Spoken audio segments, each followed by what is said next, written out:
Diamond Harbour সহ বিভিন্ন জায়গায় বেছে বেছে বিজেপির নেতা কর্মীদের নাম ভোটার তালিকা থেকে নাকি বাদ দেওয়া হচ্ছে। গতকাল রাজ্যের মুখ্য নির্বাচনী আধিকারিকের সঙ্গে দেখা করে এই বিস্ফোরক অভিযোগ জানিয়েছেন শুভেন্দু অধিকারী। পাল্টা ইভিএম মেশিনে কারচুপির অভিযোগ তুলে বিজেপিকে নিশানা করেছেন মুখ্যমন্ত্রী মমতা বন্দ্যোপাধ্যায়।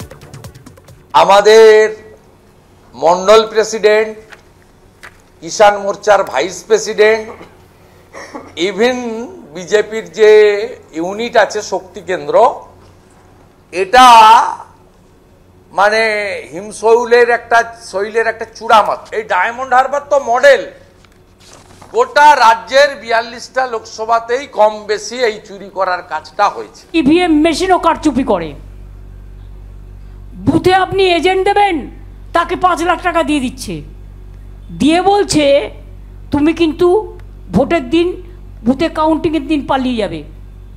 আমি নন্দীগ্রামে এসব কেস শুনেছি দু একটা, আমার জীবনে অনেক অভিজ্ঞতা আছে। লোডশেডিং করে দেয়, নানা রকম কীর্তি কেলেঙ্কারি করে, তাই নজর কিন্তু সব জায়গায় রাখতে হবে। ভীষণ দুর্নীতি হচ্ছে, দুর্নীতির অভিযোগ আসছে, চুরির অভিযোগ আসছে, পুকুর চুরি আমরা বলে থাকি, কিন্তু একেবারে ভোটার চুরি। সুব্রত দা, না, আমি প্রথম বলি যে আমাদের রাজ্যের মুখ্যমন্ত্রী বললেন ইভিএমে ভোট চুরি হতে পারে, তবে 2011-তে ইভিএমেই ভোট হয়েছিল এবং উনি জিতেছিলেন, মুখ্যমন্ত্রী হয়েছিলেন। দ্বিতীয় কথা, রাজ্যের বিরোধী দলনেতা যেটা বলছেন, আমি জানি না ওরকম ওনার কাছে নির্দিষ্ট কি কি অভিযোগ আছে, এরকম হতে পারে।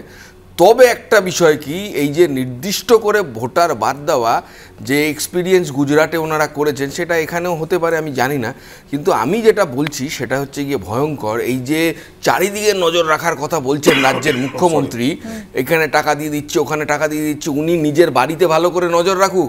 ভাইপোকে তো বাজেট সেশনেও পাওয়া যায়নি পার্লামেন্টে, আর 24 ঘন্টার ধর্না যেটা কাল থেকে বলেছেন আজকে উঠে যাবে, সেখানে উনি নেই।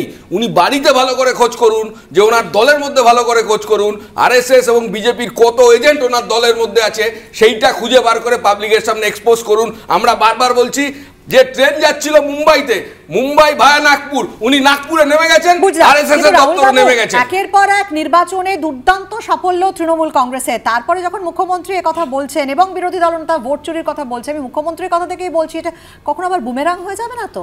দারুণ ভালো করে তো তৃণমূল জিতছে প্রতিটা নির্বাচনে। বৃষ্টি, প্রথম কথা, সুব্রত যে দলটা রিপ্রেজেন্ট করে বাংলায় 34 বছর ধরে, সেই দলের মানে ইলেকশনের পারফরমেন্স কি, গণতন্ত্র এবং মানে তোমার নির্বাচনকে কোথায় নামে নিয়ে এসেছিল না, ওরাই জানে, সে উত্তর সুব্রত দিতে পারবে।